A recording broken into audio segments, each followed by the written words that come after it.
Good evening and welcome to everybody.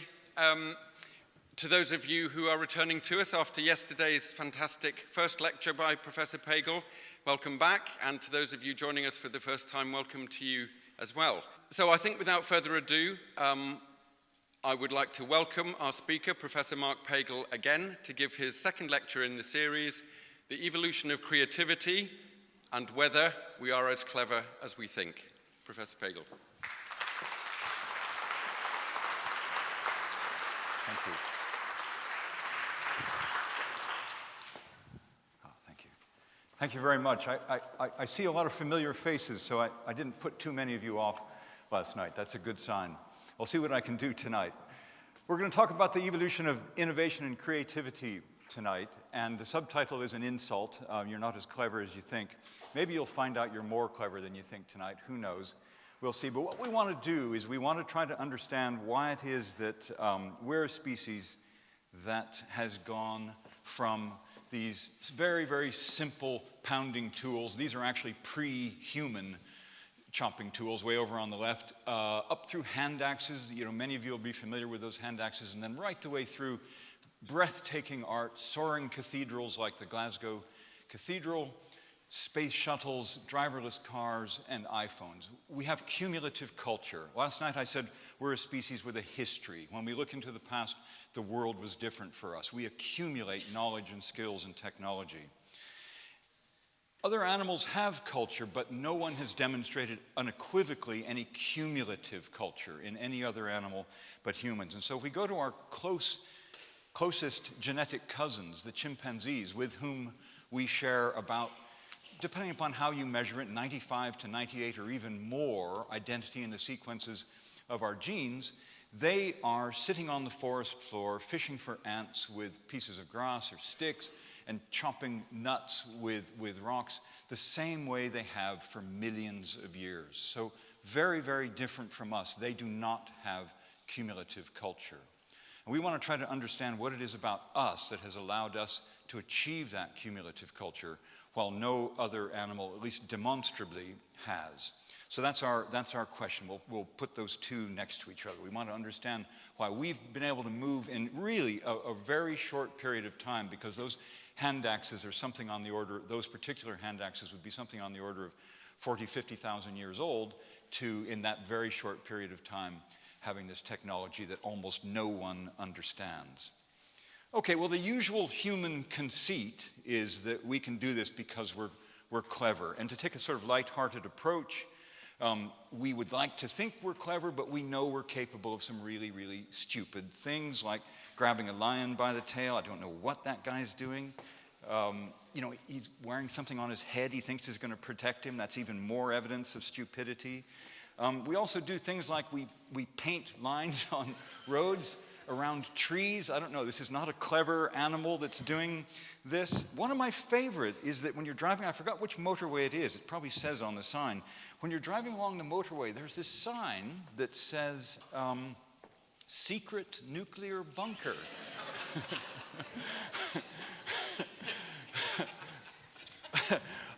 There you are. And then perhaps, you know, the crowning one, I think we're all capable of this, so don't laugh too hard, is these poor guys who hadn't figured out how to spell stop. Well, that's the lighthearted view of it. But, you know, when we look at decision makers, they're not so much better, because here's baseball coach Casey Stengel says, never make about the future. That's a really, really good adage to follow. But more seriously, here's Thomas Watson, the president of IBM in the 1950s, and he said, I think there's a world market for 5 computers. And that 5, actually, he added, if the US government buys one. So that was 4, really, a world market, but then the US government made it 5. There's no reason anyone would want a computer in their home. That was Ken Olsen, president of the Digital Equipment Corporation, 1977. Now, anybody who's younger than having been born 1977 won't realize the DEC Corporation went out of business. They went extinct. He made the wrong prediction. This is a really nice one. Poor old J.K. Rowling. Children just aren't interested in witches and wizards anymore. That was a publishing executive who returned her manuscript. And then this is a really nice one. It must be it's from the 30s or the 40s, the people who were looking at The Wizard of Oz saying, take that rainbow song out, take it out, it's no good. A song we all can sing from memory. Okay, so we have achieved a remarkable amount with our cumulative culture, but at least on the face of it, we're not as clever as we would like to think we are. Our human conceit is. And a little bit more seriously, we're continually asked to make decisions about things that we don't know the answers to. So, for example, what pension should you invest in? What insurance policy should you buy? What car should you buy? Who should you marry? These are really big questions in our lives, and we generally don't know the answers to them. Why is that? Again, if we were a really clever species, you might have thought we could just come up with the answers to those things. The same thing, sort of in parallel, we're surrounded by technology that we make use of, but we don't understand, we couldn't possibly build ourselves. In fact, each of these pieces of technology takes teams of hundreds of thousands of people to make, and no one of those individuals who's part of that team understands the whole product. So there again, doesn't look like we're an overwhelmingly clever animal. And in fact, if this is sort of stretching the point because you're saying, well, yeah, but nobody should be able to make an iPhone on their own, can any of you do this? Can any of you make a pencil?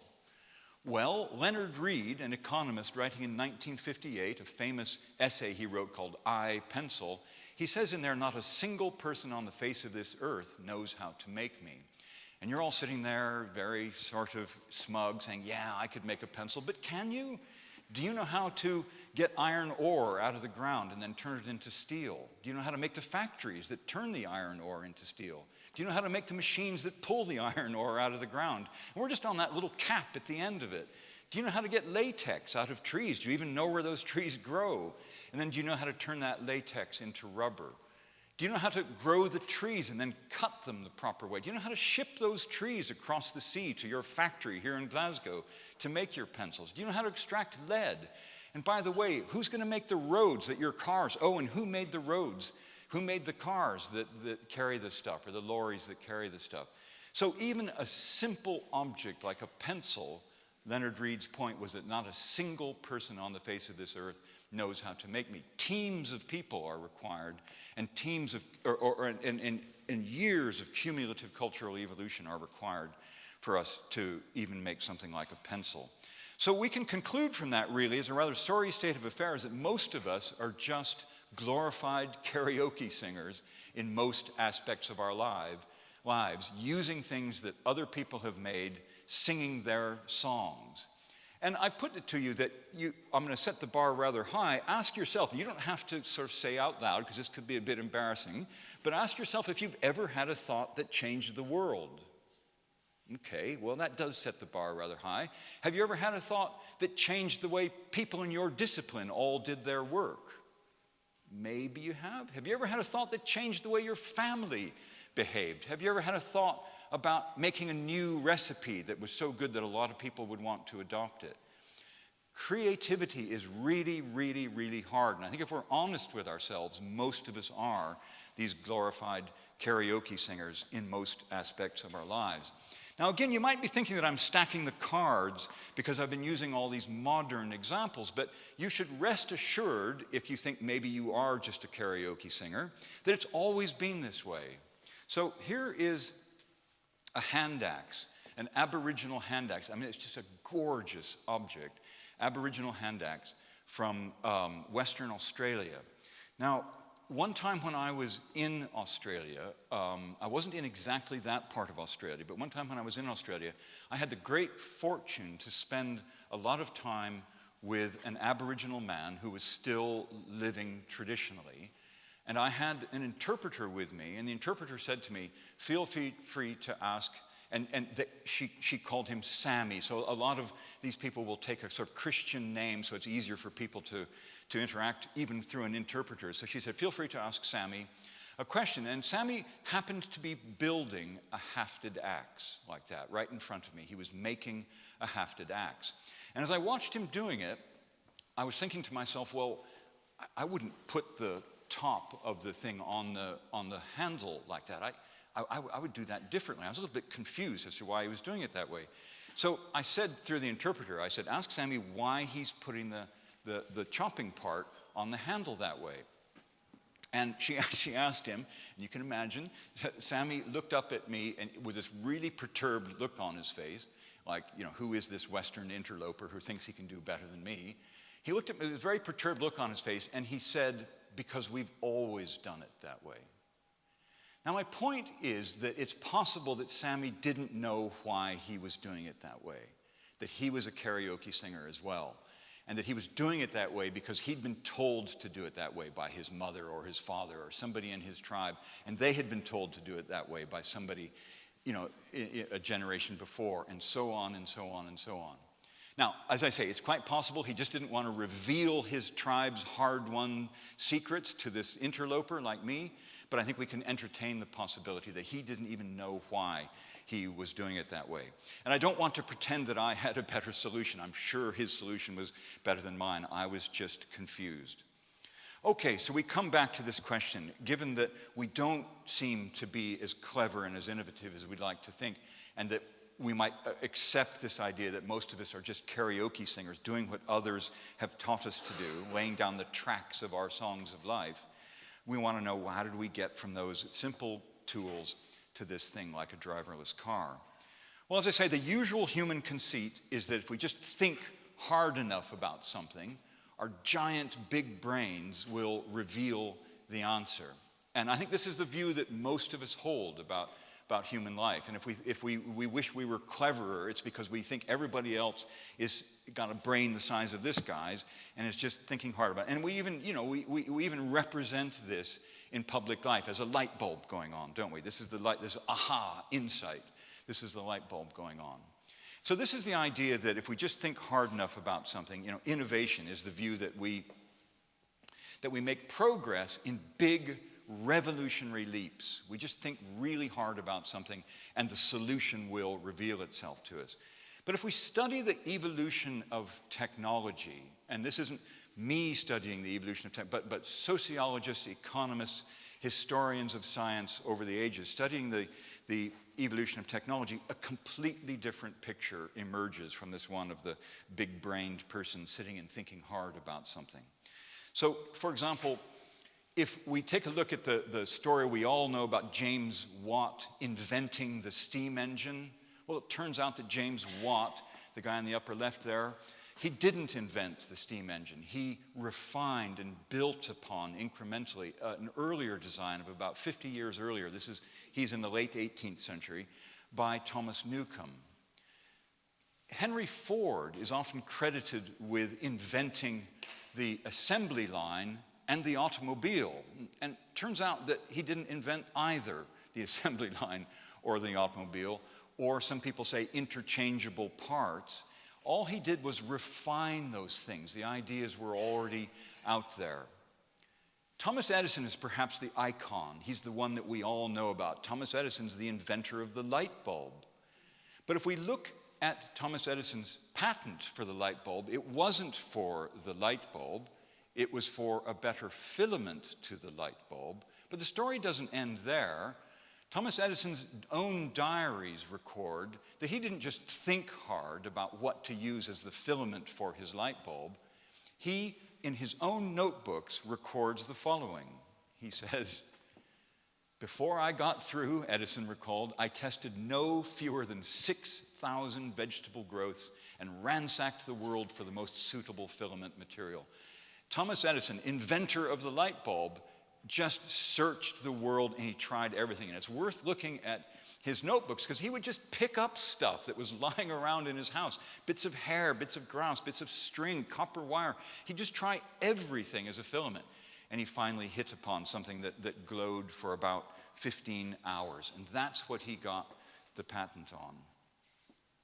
All right, you're all waiting for the final one, Steve Jobs. Well, Steve Jobs is our poster boy. Now, we shouldn't talk about a man who died recently like this, but he's our poster boy for innovation. But some people argue, in particular the Xerox Corporation argues, that he didn't invent the point-and-click operating system that we all so happily use now, but he was on a tour of the Xerox Corporation, and he noticed their point-and-click operating system, and he went back to his Apple garage at that point and put it into action, so that the Xerox Corporation actually took him to court over this, claiming that he stole the idea from them. But let's not take away from Jobs, because what Jobs realized, and this is going to be partly a theme of this talk, Jobs didn't invent that operating system, the point and click, but he recognized its importance, and he knew how to develop it and market it in a way that the Xerox Corporation, greatly to their dismay, never did. Okay, so that's a kind of tour, a really quick tour around technology, but we don't have to stay in technology. We can go to the world of art. This is the richest living artist in the world, Damien Hirst. You all know him, the sort of Brit art of the 1990s. And he said very recently, you can see it was in the Times, 26 April 2018, not that long ago, he says, "I spot good ideas and steal them." He's bragging about it. And sure enough, the multimillionaire artist, it said in that article, has admitted that all his ideas are stolen. And it's ironic, he's standing in front of one of his paintings, it's one of his spot paintings, and he says, "I spot good ideas and I steal them." So no less than Damien Hirst, richest artist in the world. So stealing is good, makes him a lot of money. I think he's worth 400 or 500 million, something like that. Okay, now let's not be unkind to Auguste Rodin, but he used to go to the British Museum, and he called it his Temple of Muses. He said he got all his ideas for the sculptures that he did from sitting around in the British Museum. Let's come back into the sort of more vulgar part of the art world. This chap, I don't know if any of you have ever gone, Jeff Koons, I don't know if any of you have ever gone to any of his art displays. He makes these sort of garish things out of steel. They're very, very kind of bright and attractive. He's copied the Venus of Willendorf with a kind of aluminium, blow-up balloon-sized version. It's about this tall if you haven't seen it. And very, very recently, he was found guilty of plagiarism in Paris in order to pay $168,000 for stealing his ideas for that thing in the upper right corner. And now, why anyone would want to steal that, I'm not sure, but he did. Okay, so the art world is not free of this, and even the great Picasso himself said, "Good artists copy, great artists steal." And then let's move on to science or natural philosophy. The fabulous, almost incomparable Isaac Newton was humble enough, and we're going to grant him this conceit, because I think he was a very clever guy. He says, "If I have seen further, it is by standing upon the shoulders of giants." Okay, so this is just a way of trying to knock us down a peg, and now we're going to try to rebuild somehow and figure out how it is we've been able to achieve this great cumulative culture if we're really just doing sort of incremental evolutionary rather than revolutionary stuff, and we're more inclined to steal good ideas than to come up with them ourselves. Okay, so let's just pose a question, and a big part of the rest of the talk is going to be just kind of speculating and thinking about things. So why does there seem to be so little innovation and so much copying? Now keep in mind throughout the rest of this talk that we're a highly, highly social species, and this is going to matter. We're around each other all of the time. So why does there seem to be so little innovation, so much copying? So I want you to sort of imagine that you're a person on the savannah in Africa 40, 50,000 years ago, and there's a lot of stuff there that can kill you and wants to kill you. And for you to stay alive, you've got to kill it before it kills you, or you've just got to be good at foraging for stuff that you can eat like plants, but while you're doing that, you've got to prevent yourself from being killed by things that want to eat you. And it turns out that if you think hard about it, and I've just told you you're not very good at that, but let's try it anyway. If you think hard about innovation, it's very, very hard to do, it's time-consuming, it's costly, and it's maybe even dangerous. Now, let's put this into perspective here. How would you design a better spear? So you're on the African savannah, and you've got this spear, and you're thinking, I want to design a spear that I can throw further, because I'm having to get too close to these lions that are trying to eat me, but I also want it to penetrate that animal's skin deeper. Well, what are you going to do? How are you going to change your spear? Anybody know what the answer to that is? You make it heavier? How much heavier? Do you make the end of the stick pointier? How much pointier do you make it? It might snap if you make it too pointy. What's the answer to it? You can see that to know the answer to it, you're going to have to know a lot about physics. You're going to have to know a lot about the way things fly through the air. You're going to have to know a lot about forces and so on and so on and so on. So what would you probably do? Well, if you didn't have somebody else to steal their best idea from, you'd probably sit there like Edison, just trying lots and lots of spears. One hopes not on lions, because they'd eat you in the meantime, but on something else to see how it worked. You would just go by trial and error. And that's what I mean, that innovation is hard, it's time-consuming, it's costly in that the whole time you're throwing spears around trying to see which one's going to stick better, you're getting hungry and things are trying to kill you. Okay, and it's dangerous. So why innovate if you can copy others? Now this is a really, really profound point, even though it sounds simple, that we're going to want to explore for a while, because it explains a lot about us. So I put it to you that it's very, very difficult, even just to design a better spear, much less an iPhone or even a pencil. Okay, well, this question came to a really lovely guy, and I think he's retired now, called Alan Rogers, back in, 1989. And he posed a thought experiment, and he said, let's imagine an island where the environment is sort of constantly changing, not in any violent way, but the environment is just constantly changing. And he said, let's imagine on that island, we'll have two scenarios. He said, let's imagine on that island we had a society of innovators. Everyone was an innovator on that island. Nobody copied each other.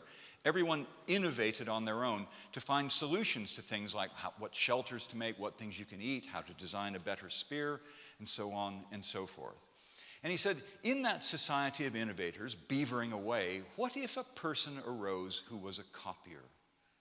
Who just copied the innovators? They wouldn't have to pay any of the costs of thinking hard, the time, the danger, the probability of perhaps starving to death while the innovators were innovating away. They would just copy the outcome of the innovator. So in a society of innovators, Rogers realized, copiers would flourish. So we can put those arrows on there to say that in a society of innovators, copiers would flourish. They'd be on the rise, and they would displace the innovators because they would be getting all of the benefits of innovation without having to pay any of the costs of innovation. Okay, well, you know where we're going. Let's flip to the other side. Let's imagine this same island now, but everybody on the island is a copier. Okay, well, the copiers do fine for a while. They all just copy each other, right? But after a while, the environment is changing, so you need better solutions. And it's also the case that when we copy, we don't copy with perfect fidelity. That is, we make mistakes. And if I'm merely a copier, I'm going to copy your mistakes. And mistakes are going to get copied on top of mistakes, and so on and so on. So now you can see what's going to happen. In a society of copiers, the innovators will begin to flourish. So imagine an innovator arises on that island. They'll begin to flourish. So then the question that is posed by this thought experiment is, what happens? Copiers flourish in a society of innovators. Innovators flourish in a society of copiers. What is the balance between the two? And what we want to investigate tonight is this idea that it seems like most of us are copiers and we're not very good at innovation. So let's see how far this idea goes and see if we can use it to understand that what seems to be that puzzle about what we think is a really, really clever animal. Okay, well, to answer the question of where the two meet, and because the hint, I think, many of you, I hope, are realizing, the hint is that it doesn't take very many innovators in a society of a whole lot of individuals. Most people can be copiers, because as long as there's a few innovators, everyone can copy them. Everyone can copy their best solutions. And so really all we need is enough innovators to sort of keep up with the changing environment or to keep us on track if we make mistakes in our copying. So we can start to see the beginnings of this society of karaoke singers already, but we don't really know where the two meet. Well, in 2010, and it seems more recent than that because it's such a striking study, Kevin Leyland, who's just east of here at St. Andrews, he undertook a great big computer tournament to try to answer the question of how much innovation is needed. He undertook this enormous computer tournament in which he asked people from all over the world to submit computer programs that would exist in silico, inside a computer, where they could see the other computer programs. And those computer programs had to solve a problem, much like Alan Rogers' island with a changing environment. And what Kevin Leyland did was he erected what's called a multi-armed bandit, which is a lot like a one-armed bandit. This is all, of course, inside a computer. It doesn't actually exist. But this multi-armed bandit had 100 levers to pull. And the idea is you have to know which levers to pull at any given time to get the right outcome. And you can imagine that that's those 100 levers you have to pull are a way that you're surviving in a complex environment. And 100 isn't very many when you think about how complex our environments are, and just the decisions that you had to make to get here tonight. Okay, so he put together this in silico environment, invited all these people. He got 104 computer programs, and he then competed them against each other. And after zillions of computer hours, he found 10 that really outcompeted the other 100 or so. And he allowed the programs to have three kinds of moves. They could observe another program, they could innovate themselves, or they could actually act. They could do something. He called that exploit. Now, we're not going to worry too much about acting. We're just going to assume that you either observe or you innovate. That's all we need to talk about because they all acted in some way. Turns out that acting quickly was important, but that's not really what interests us tonight. So we're interested in observing versus innovate. So what's going to happen with these computer programs? So the program ranged from those that always innovated to those that always copied. And these had been contributed by people from all over the world, not on Kevin Leyland's instructions, just saying, write a computer program that you think will do best at this task. Well, I think much to everyone's astonishment, the winner copied virtually 100% of the time. The winner of this multi-armed bandit tournament was a computer program that copied at least 95% of the time. It almost never innovated. A strategy that nearly always innovated finished last in those computer, in the computer codes. And here's a plot on the left there that shows the sort of scores that your computer strategy got as a function of the proportion of times you observed, that is, you watched others and you copied their moves. And you can see that the more you watched others, right up to 100% of the time, the higher your score was. So the computer programs that watched others and did what they did were the ones that did the best. And here on the right, this is a little bit difficult to read, and I apologize for the quality of these. It's just the nature of the reproduction from the journal in which this was published. Is you can see on the x-axis, or on the horizontal axis, what Kevin is plotting is how changeable the environment was. And so on the left, the environment isn't changing very much, and on the right, it's changing a lot. And you can see that the advantage of copying, because the red circle strategy is the strategy that won the tournament, as the environment becomes more changeable, the more it paid to copy others rather than to innovate. So basically, the harder it got to know what the answer was, the more it paid you simply to copy others.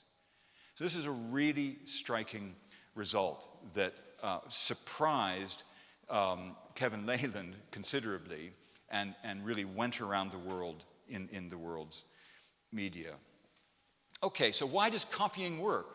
Well, there's a really profound realization as to why copying is such a good strategy. Copying works because innovators must show their best strategies. So if you're an innovator and you've come up with some good solution, you don't stop using it, you've got to stay alive too. So innovators must show their best strategies. And two, by virtue of being available to copy, that is, by still being alive, the strategies of the innovators have proved successful in the past. So when you're living in an environment in which your decisions matter, anyone around you who's still alive has been making a series throughout their lives of non-fatal decisions. So each of you who's here tonight has never made a fatal decision. And none of your parents ever made a fatal decision, right? And that is why copying innovators and copying in general is such a good strategy. So what Kevin realized from his grand tournament was that few innovators are needed or could even survive because they are parasitized by the copiers. So copying pays because innovators have to show their best strategies. And by virtue of being alive, their strategies are probably reasonably good. They might not be optimal, but they're good enough to survive.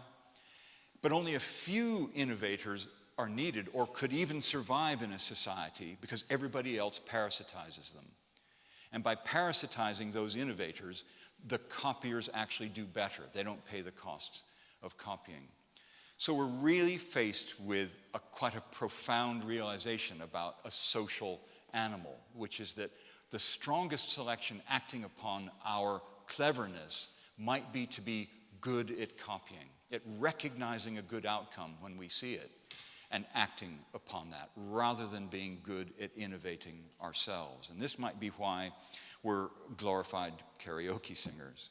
Well, let me give you some data from the real world. I mean, this isn't lost on businesses. So, business espionage is a very big thing, right? It's very, very difficult to come up with good ideas in industry. So businesses are constantly spying on each other. They're constantly making their employees sign contracts saying that if you leave this company, you cannot go to another company in the same industry for X number of years, where X is a number that's calculated to kind of predict how long it will be before the technology that they know about has gone obsolete. Countries spy on each other for the same reason.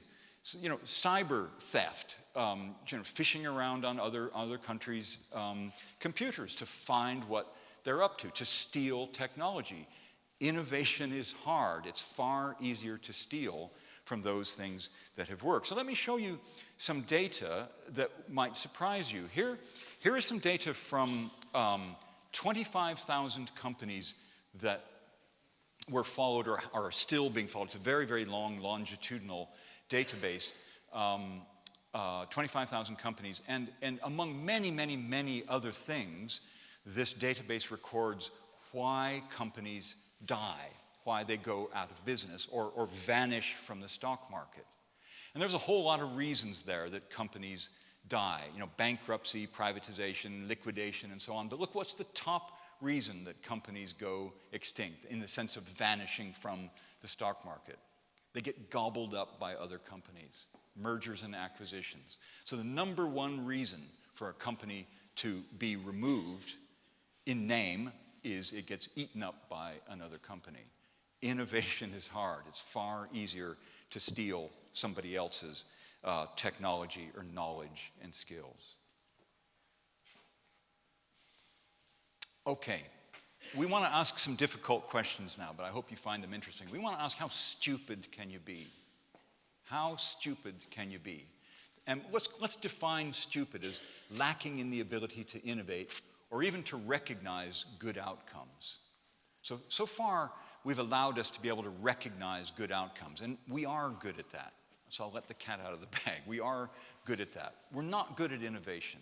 We stumble along with innovation. We're not as clever as we think, but we're good at recognizing good outcomes. That's why we can parasitize innovators. But how stupid can you be? How stupid can this species be? And for that matter, all other species. Well, let's define two kinds of stupid. Let's define quite stupid as that you never innovate, but you recognize a good outcome when you see it.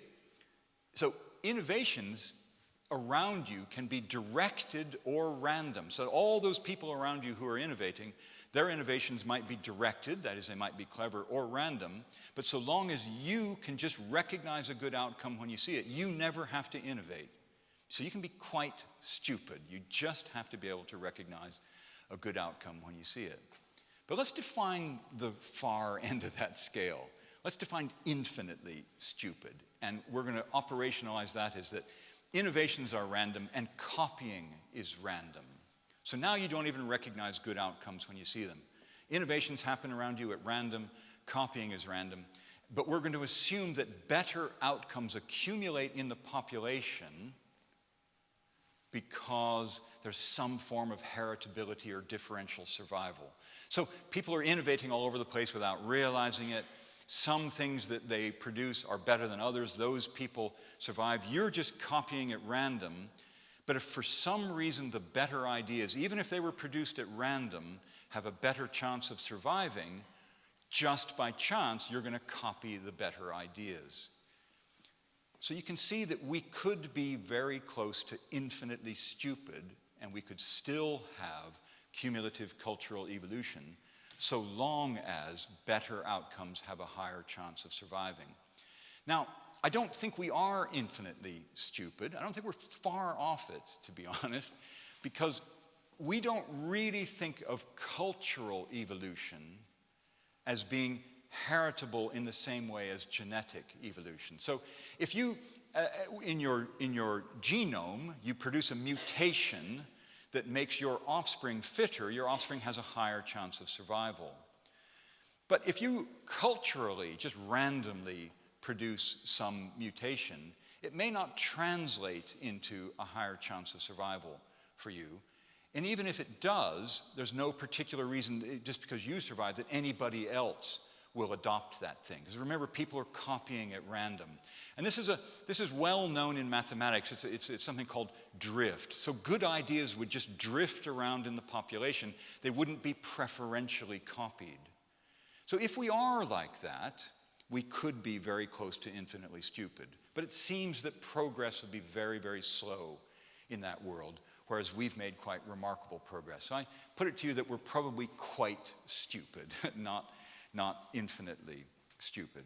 Well, I hope that you've been hearing some of the parallels here between cumulative biological evolution and cumulative cultural evolution, because you know that biological evolution is the gradual accumulation of, let's call it genes, the gradual accumulation of genes. In over about 1 billion years, we being eukaryotes, have gone from a single-celled organism to these wonderful multicellular things. And natural selection acts on the best random mutation. So innovations in nature are not directed, they're random, but natural selection preserves the best of those. So if just by chance you produce a good mutation, it gets selected by natural selection. Okay, so natural selection could be seen as somewhere between infinitely and quite stupid, and it's done a pretty good job, although rather slowly. Okay, cumulative cultural evolution then is the gradual accumulation of ideas. And what we do as a species is we subject ideas to great big tournaments of selection. We can all witness all of the ideas around us, and we can retain the good ones and discard the bad ones. So we can all somehow participate in all of the ideas of the society that we're in. Okay, and there's just a time series of the gradual accumulation of the technologies that might have led to the steam hammer.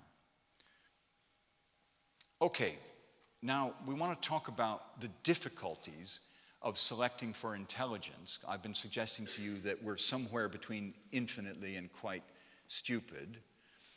We want to talk about the difficulties of selecting for an intelligence in a social species, to see why it is we're perhaps karaoke singers rather than that guy with the great big bulbous brain. So in a world of copiers, your intelligence, if you're an innovator, your intelligence benefits everyone. So what's the point of being an innovator? Your intelligence benefits everyone. You pay the cost of innovating, but the copiers benefit from your hard work. And I call this visual theft. We're a species. In fact, I think it's pretty clear that we're the only species that's capable of this visual theft. That is, we actively watch people for their innovations and we copy the better ones. We can recognize good outcomes when we see them. So copying is a form of visual theft. Well, if you're an innovator, I'm parasitizing you. So what's the point in being an innovator? So copying is visual theft, and innovation is an act of altruism. And pure altruism just has no chance of spreading in a social species. So we might think, here we are, here's our society of sort of dull innovators, and this one person has this light bulb go on in their head, but everybody can see it, and they all benefit from it. So within that social group, innovators are going to be very, very rare, because if we have a lot of innovators in our group, they'll just be parasitized by the copiers, and they will not survive as well as the copiers. How about intergroup competition? Maybe if groups were constantly competing throughout our evolution, one group could get more intelligent than the other because it's the entire group that's competing. That's possible, but migration between groups would always sort of negate those things. And humans, of course, are very, very good at eavesdropping. We spy on other people. And we'll see in Monday's lecture that that's a really important part. In fact, all of this is a really important part of the human tendency to form powerful and cohesive and exclusive tribal societies. A lot of it will just be about protecting technology. Okay, so that's the difficulty of selecting for intelligence in the social species. And so we might want to think about this a little bit because there's some real puzzles. And one of them is the puzzle that is the heritability of intelligence. Now, heritability is just a statistical measure of, you'll all have a sort of colloquial understanding of this. The higher the heritability, the greater the chance is that whatever your parents are, you will be that. And it's a number that ranges from 0 to 1. It's sort of the proportion of the variance accounted for. And so if heritability is 1, whatever your parents are, you will be that. So clones have a heritability of 1. If heritability is 0, your outcome is orthogonal to whatever it was your parents had. Now, intelligence is really rather highly heritable. And I've put 0.8 in there. Other people would disagree, say it might be as low as 0.5. It's probably a bit higher than 0.5, but it's high. It's higher than most heritabilities in nature. Now, you might think, well, that's just obvious. Of course intelligence is heritable. If you have smart parents, you want to be smart. But wait a minute. Heritability means that if you have dumb parents, you're going to be dumb. Now, any population geneticist will know, and this is something you should think hard about, that heritability is actually a measure of how unimportant a trait is. So all of you have 5 fingers. Heritability of finger number is perfect. All of you have 2 eyes. Heritability of eye number, perfect. All of you have exactly the same number of vertebrae. There's no variance in those things. Why is there so much variance in intelligence? Well, what happens in natural selection is that things that are really, really, really important, they go to what's called fixation. Everybody has them. But things that aren't so important drift around a lot. So look at the heritability of intelligence in humans, 0.8. That could suggest that intelligence hasn't played a very important role in human society.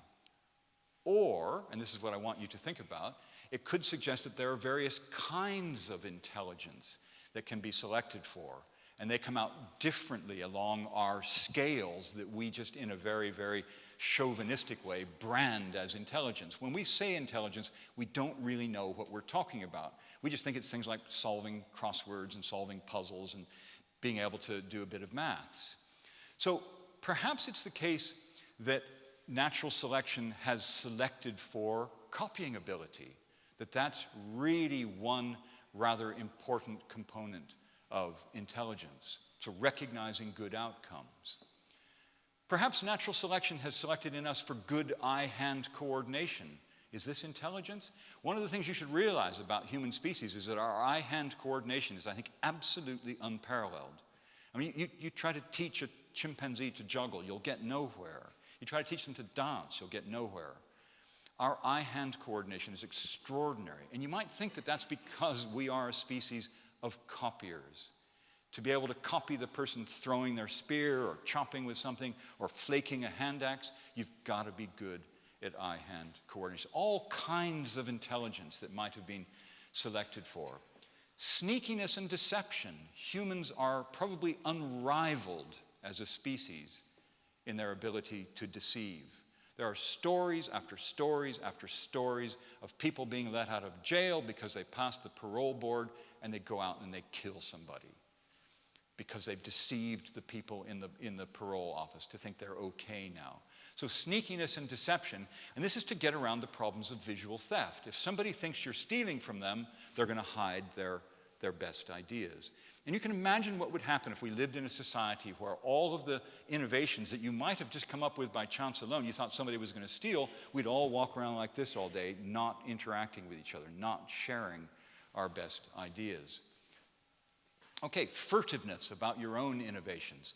Social acuity. We are an extraordinarily acutely social species. We're very good at understanding power relationships, forming coalitions, and those coalitions are very fluid. These are all things that we might have been selected for, and I think we have been very powerfully by natural selection, but they're not what we would normally think of as these silly paper and pencil measures that we call in our Western society intelligence. Okay, how about particular cognitive specializations? We know there are people out there who are really, really good at music, really, really good at art, mathematics, etc.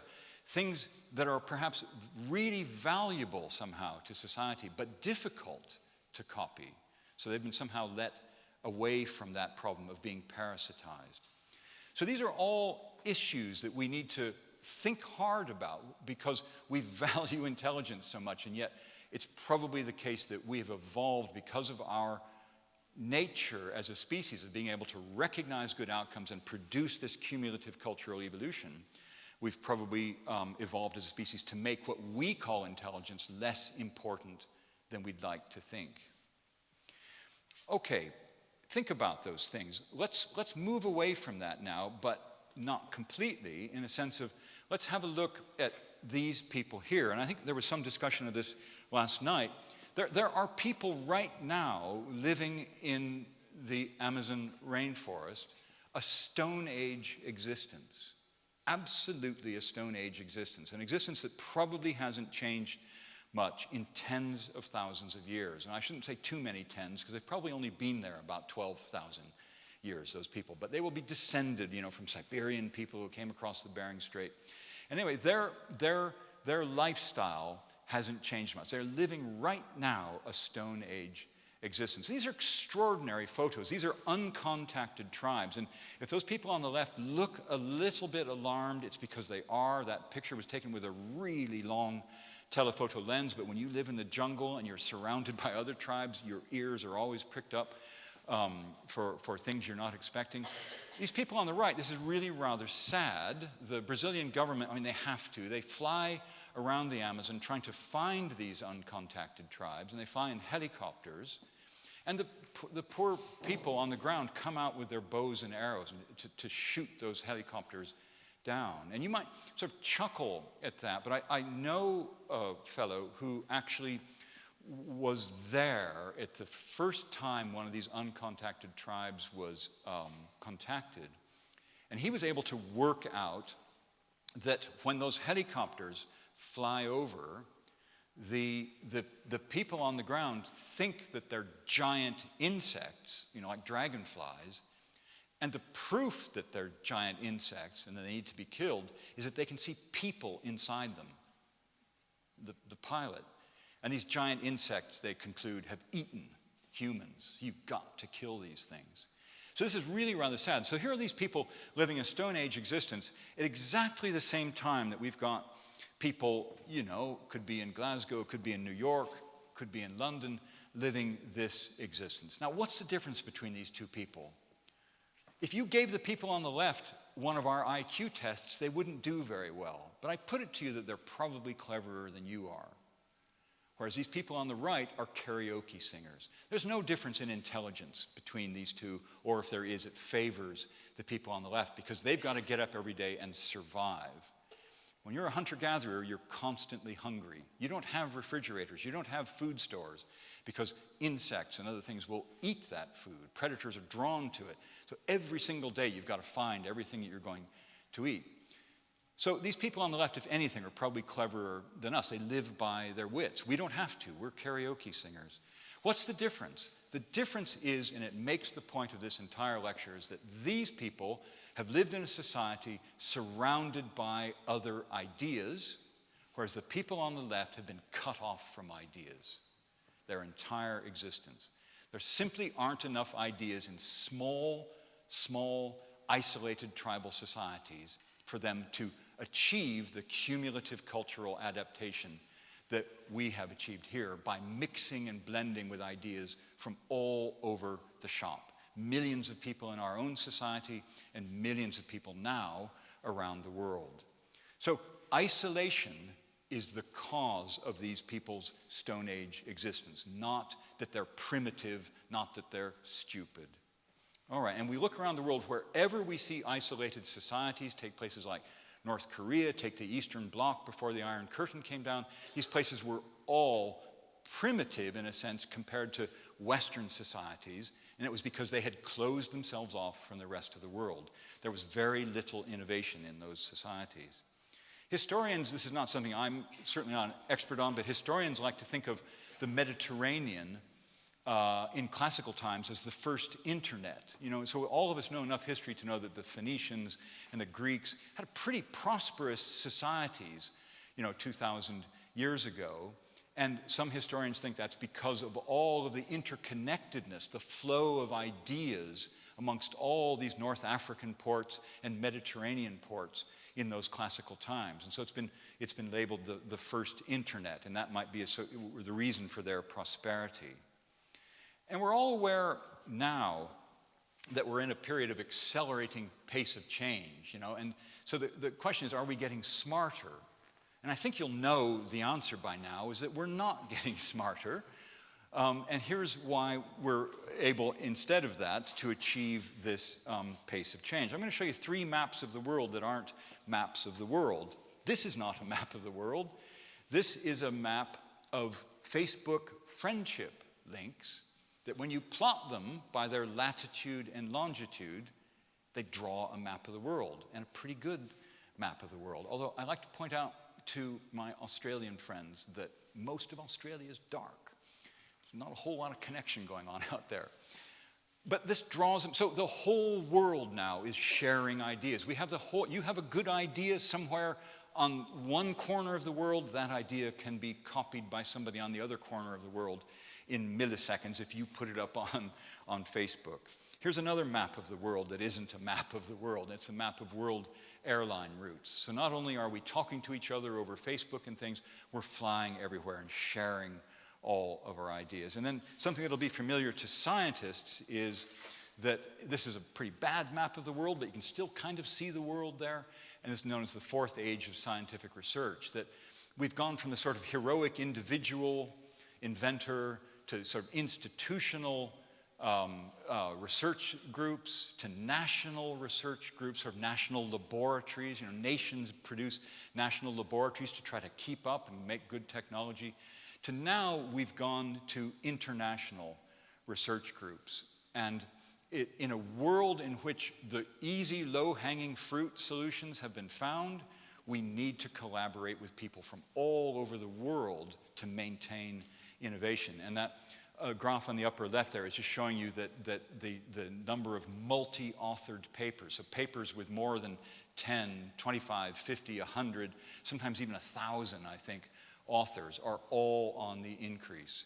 To achieve innovation, if we are indeed not very clever, we now have to collaborate more and more and more. And this is why we've got this just exhausting, breathtaking pace of technological growth in our societies. We haven't become smarter. We just have more things to combine and recombine, even if by accident.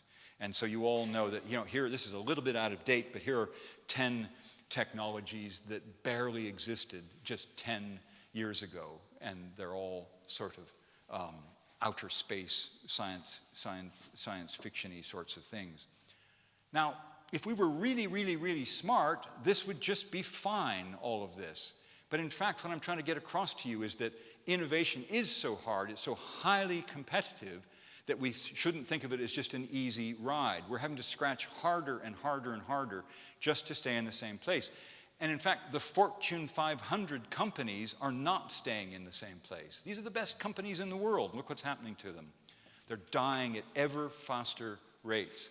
And so if we have a look there, the lifespan of Fortune 500 companies is getting shorter and shorter. So the green line is the sort of 1995 time series. And they'd gone from 500 to 250 in 15 years, so half of the companies had died in 15 years. Whereas back in 1955, the black line, it was a much shallower slope.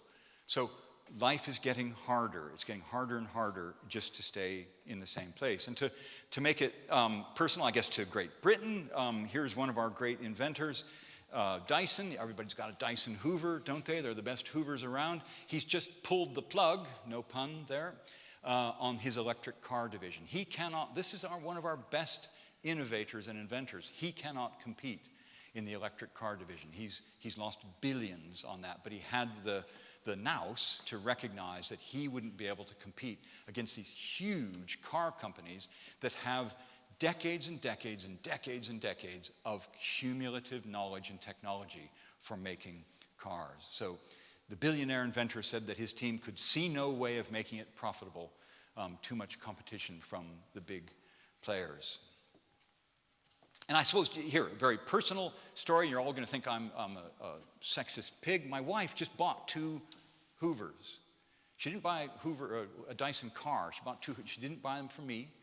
And it's not because she does the hoovering. She's giving them as presents to other people. But my point is that he does make good hoovers. He just can't compete in the world of cars. Okay, I think we'll end it there. And we'd love to take questions. Thank you.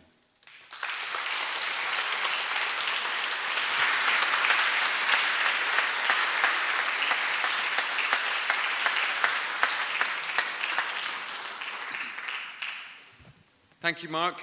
We're just going to get some microphones out so that we can be stationed ready to take your questions just in a second. Perhaps I could just ask, while we're getting ready, you said we're not getting smarter. Is it even possible that there is any selection going on amongst humans in any society, biologically, in a direction of making us smarter, more intelligent in any of those different respects that you talked about? Or is that now completely gone and all evolution is only cultural?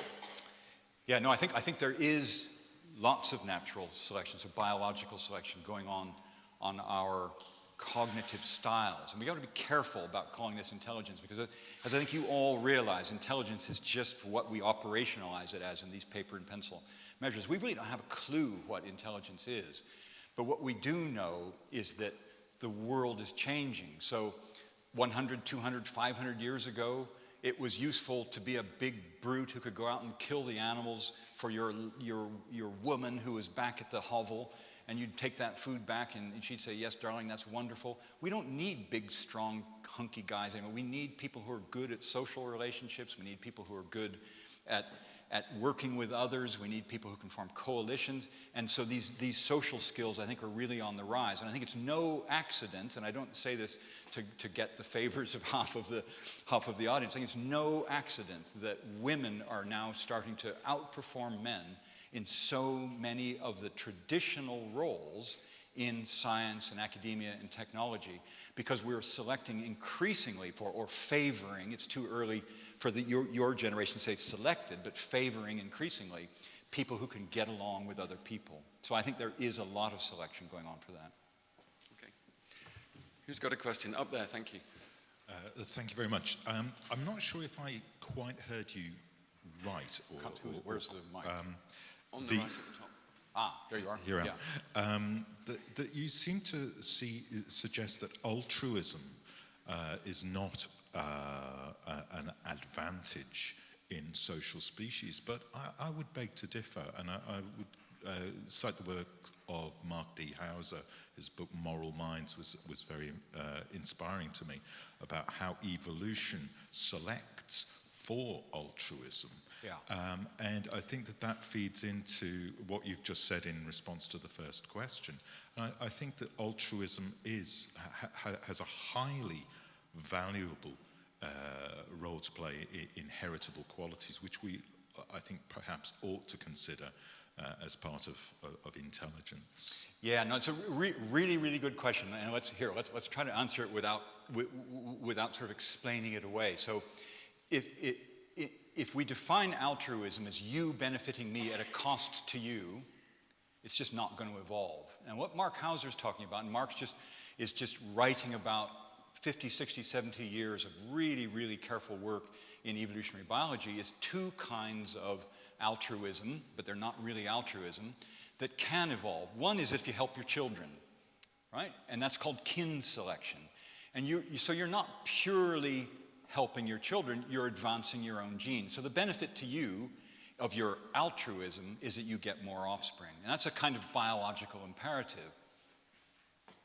So that's not really altruism. And so that altruism fell 50 or 60 years ago.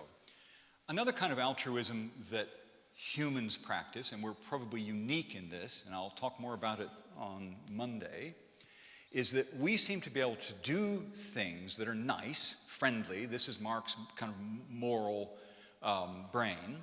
We seem to be able to do things that are nice or friendly or so on because we build reputations. And those reputations then come back and bring us benefits. So if I'm living in a social group and I'm the guy who's always friendly and helpful and cooperative, if I get in trouble, you're all going to come and rescue me. If I'm living in a social group and I'm the guy who never helps out and I get in trouble, it's just off you go. So altruism has been sort of dethroned, that the only way we can get it to evolve is to take the pure altruism out of it. Do you want to come back on that? If I could respond just with an illustrative example from my experience with architect friends, particularly engineering architects.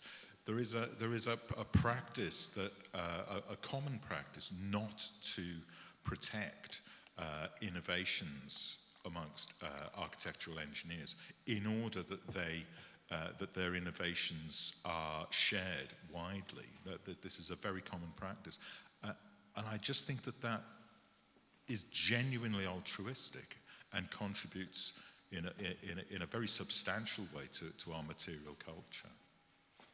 Yeah, you're all benefiting from the fact that you're not stealing from each other, and you're just forming monopolistic sort of antitrust practice is what you're doing. I mean, it's a very lovely thing, but take somebody outside of your group who steals your best ideas. So what I'm saying is that you all get a reputation. So somehow your group of architects have developed this morality which says we have to behave this way, and if you don't, you get a bad reputation. So it's a reputational thing that allows that to survive. So it is wonderful, and it benefits your group. I don't know that it benefits the world, because it may actually be preventing real competition amongst you, and you could have come up with better solutions as far as I know. I don't know that. I don't want to suggest that. But I want you to see that it's a reputational sort of thing, and it's the sort of thing that humans are unique in being able to do. And it's one of the reasons our social groups, we'll talk more about this on Monday, are so powerful and formidable. I think this may come up again before the end of your series. So yeah. Shall we move on to another question? Glenn, over there on the left.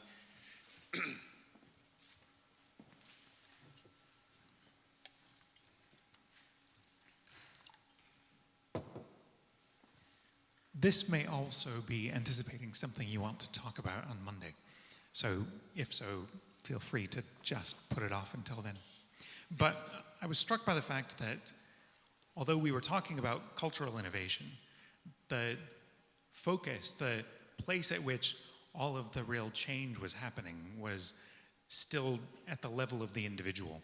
So the way that you were talking about the mechanisms of change really still focused on a change at an individual level because we're thinking about heritable traits that can be passed down from one generation to another. But I was curious as to why that's the case, insofar as if there's anything that we might notice from looking at cultural groups, it seems as though we've got a diversity of abilities that when combined together enable the group to do better than they would if every individual was just functioning as an individual. So how do we incorporate that better together dimension of diversity of talents and abilities in the kind of change mechanism that you want to discuss? Yeah, no, again, really all these questions, really, really, really good. So the diversity of talents, and I'm glad you brought it up because it feeds right into that slide, that very sort of speculative slide I was talking about. What kinds of intelligences can we select for? And, it may very well be that, and, this is there's not a shred of evidence for this, but there's no evidence against it either. It may very well be that indeed we have been selected to be good at a variety of things. Some of us are good at sort of physical things. Some of us are good at emotional things. Some of us are good at planning sorts of things. And it could be that societies needed all of that kind of talent.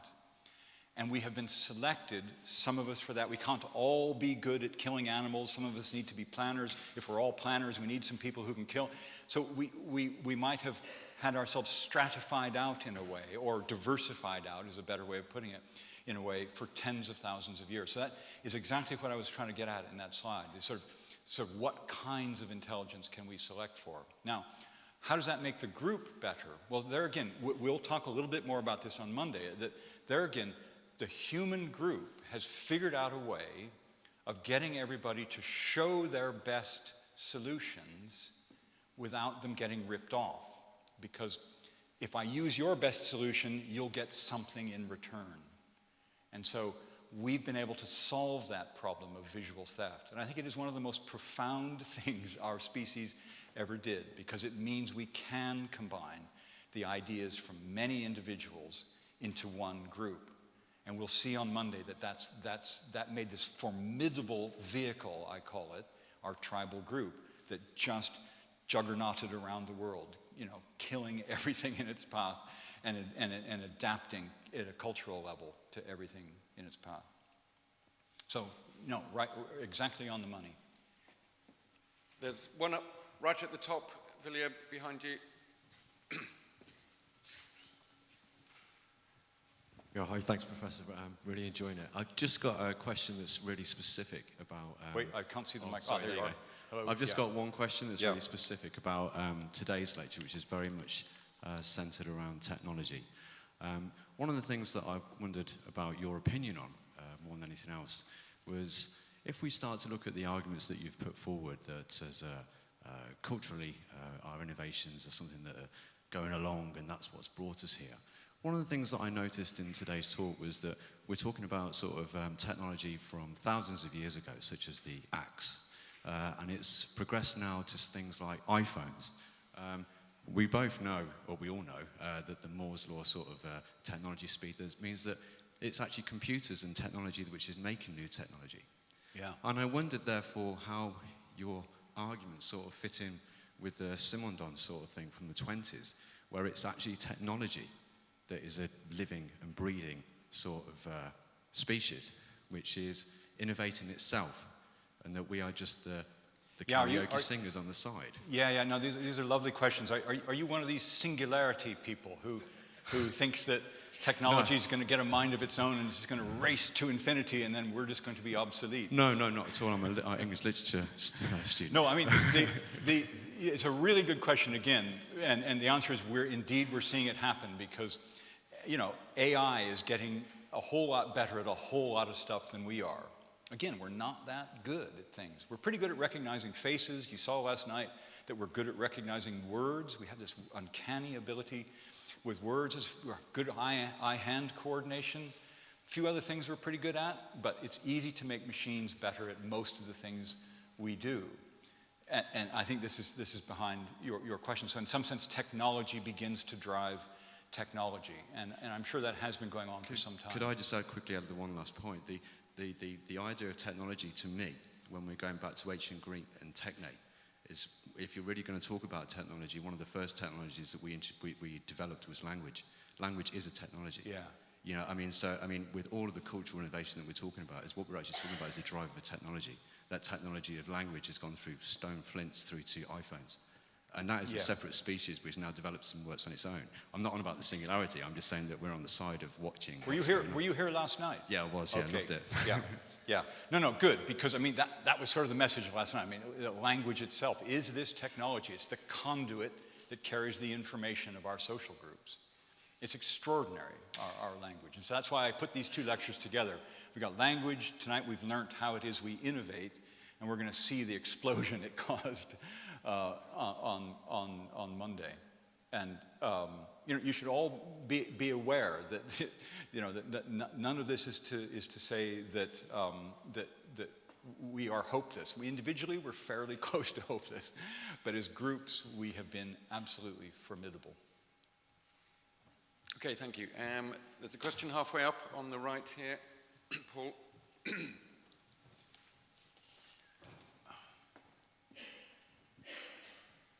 So you mentioned, you used at the beginning of the lecture Steve Jobs and the artist, whose name escapes me, as examples of people who were very successful, not by their ability to innovate, but by recognizing good ideas and implementing them, or putting them together with other good ideas, or implementing them in a constructive way. It sounds to me this kind of behavior or ability is similar to what psychologists would call openness, one of the big 5 personality traits, which is heritable and normally distributed. And if it's normally distributed, it would suggest that at either end of the poles are disadvantageous, and there is a kind of optimal point where the mean is. So my questions are: would you agree that that effective copying is related to or a result of openness, or is it something completely different or not related to that? And if it is related to openness, what do the extreme ends of the normal distribution, which are disadvantageous, look like?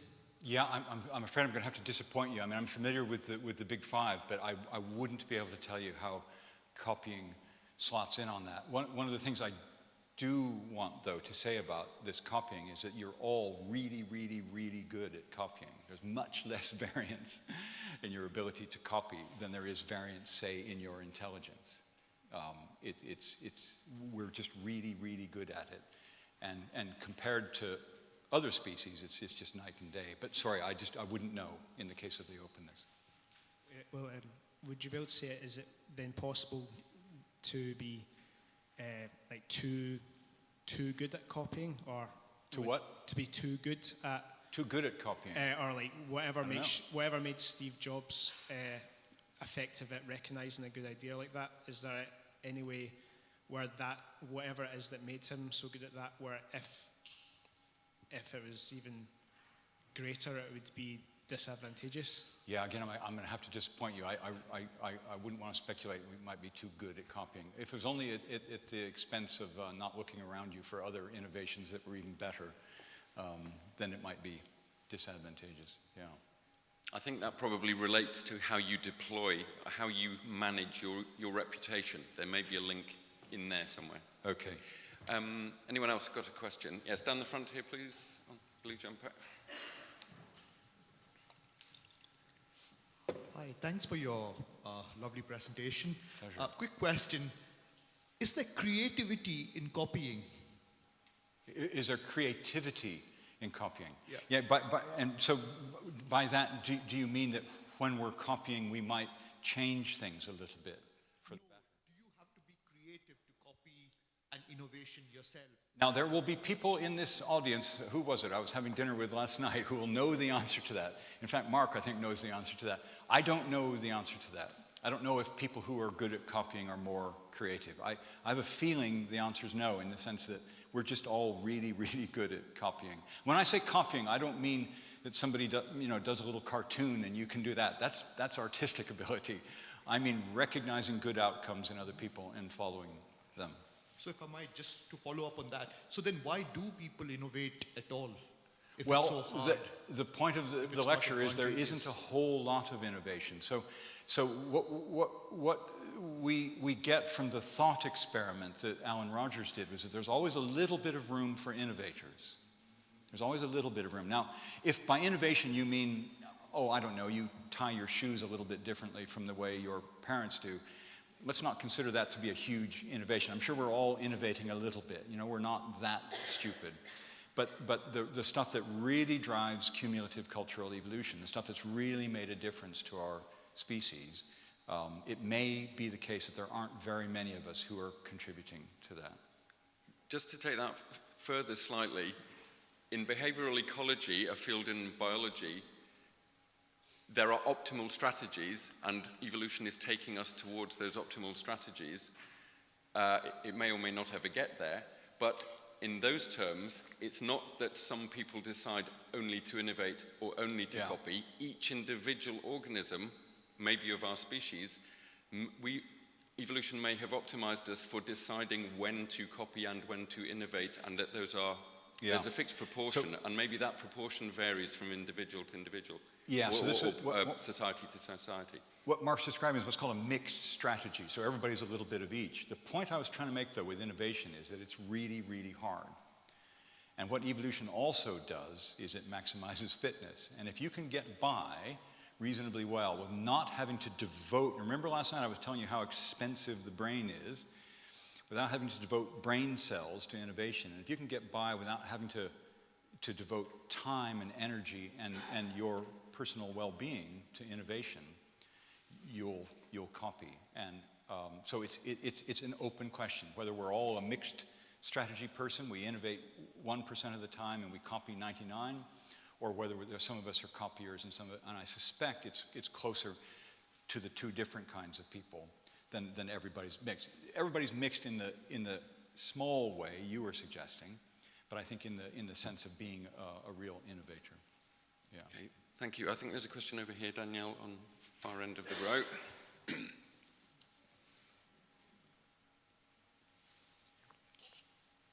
you. It's said that left-handedness persists at about 10% of the population, and I wonder whether this is a heritable or selective attribute that is related to copying, because a left-handed person will always do something differently, conversely. Well, actually, it's interesting you should ask about left-handedness. Kevin Leyland, the guy who did that tournament many, many years ago, he tried to think really hard about left-handedness. A lot of people have. Kevin happens to be one of them. Turns out that left-handedness is another example of these strategies. And in a world of right-handed people, left-handed people have a small advantage in some things, like being a bowler in cricket, okay? So, or fighting with a sword, right?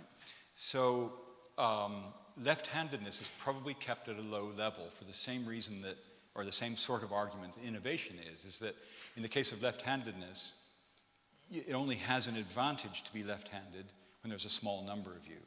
That's the point I'm making, that left-handedness are innovators because they're copying. Well, I don't know if there's some people who think that left-handed people are sort of left, they're not so left brain dominant, that they're more right brain oriented. It could be a myth. I don't know if this is true. I've got a left-handed son. He's a very creative guy. Whether it's because he's left-handed, I don't know. Okay, could we take one from over nearly opposite you there, Danielle, on our left? Thank you. So we're all copying, we're all copiers of something. We are what? We'll all copy things. We copy? Yeah, all the time. But are we not really mainly consumers of inventions and, you know, because copying involves some sort of activity and input, a personal, either mental or physical input, which we don't do nowadays, especially in the era of further, like, continuous development of automation. Yeah. So how would you place that in? Yeah, so I'm not quite sure what the point is. That. Well, you say we are all either copiers, we all copy or we all innovate. Yeah. This is the dynamic you presented.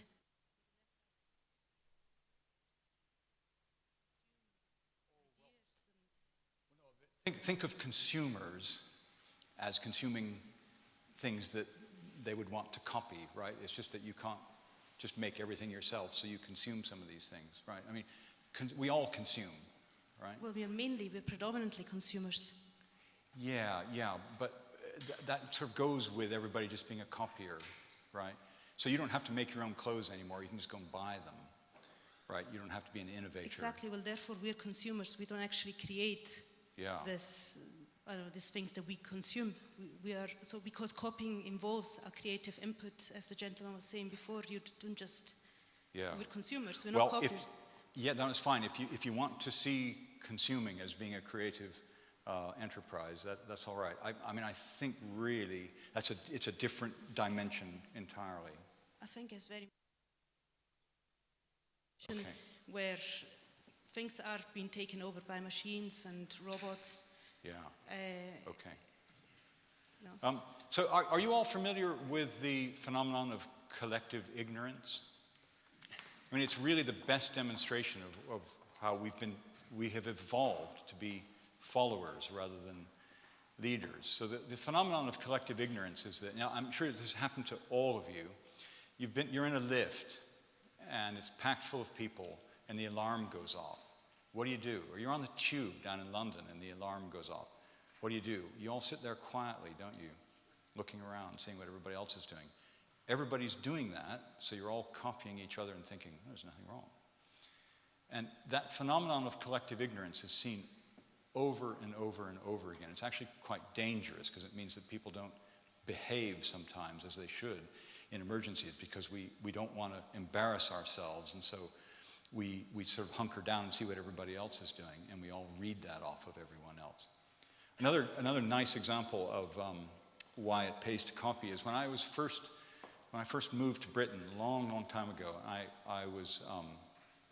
I had a car and I would sometimes drive across London, and my wife wasn't my wife then, but somehow she became my wife. In spite of this, she would sometimes come in the car with me, and she grew up in London. She knew London really, really well. And I don't know if you've ever done this, but you traverse London, it's just endless roundabouts going a zillion different ways. And so every roundabout we'd get to, I'd say to her, which way should I go? Because she was from London. Which way should I go? Now, no one would ever accuse my wife of being a patient person. So after a while, she would say to me, just follow everyone else.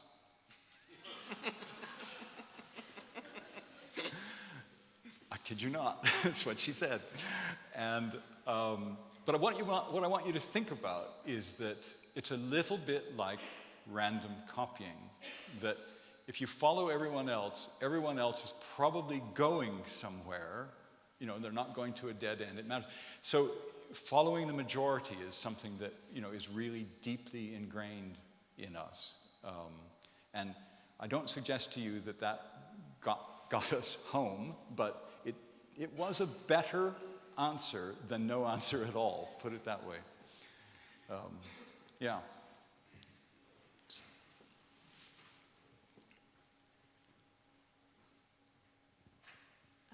There's an historian, I think, called Neil Ferguson, who has posited that at certain points in human history, he mentions the printing press and the rise of social media just now, that immediately after those times when communication has become wider spread, that it's almost inevitably followed by social unrest, political and social unrest.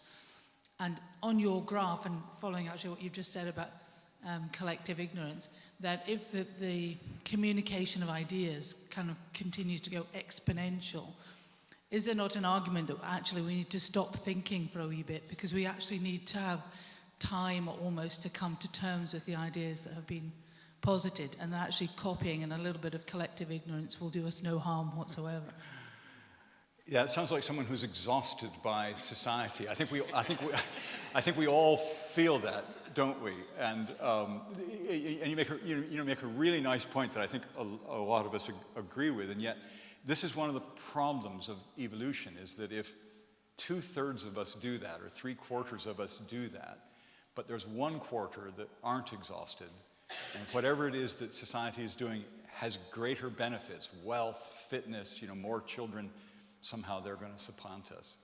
So what you're really talking about is kind of the tragedy of the commons, really. And little Greta Thunberg going around the world convincing us finally that climate change is happening is saying to us, get off that bandwagon. So I'm sure there's a lot in what you're saying. It's going to be very hard to implement, though. Evolution is very short-termist. It looks for payoffs that are immediate. Is what you're saying that what we need is some innovators to help us manage this, rather than coming up with new ideas, but actually ideas on how to manage this better? Well, the cynical view in controlling human behavior is that we don't act until things get so bad that it's worse to do nothing than to act. And that's a very, very cynical view. But it's why we have taxes, it's why we have penalties, it's why we have jails and so on. And this climate change thing, because I brought it up, I have to continue with this. It seems like we're all realizing how bad it could be now. And the things we're being asked to do, like not take plastic bags away from Waitrose, that's just not going to get us there. It's going to be much, much harder than that. So wait and see. There's nothing in the history of the human species to suggest we're going to pull this off. On that, and very optimistic note, thank you, Mark. I think we should bring it to a halt for today. So this will continue on Monday at 6:15. I hope to see as many of you here as possible. Some of you are signed up to the seminar that Mark is going to conduct tomorrow afternoon for PhD students and early career researchers only, please. But if you are one of those and haven't signed up yet and would like to, there is a separate Eventbrite link for that. Okay, I think we should all just thank Mark very much for a great and entertaining lecture again.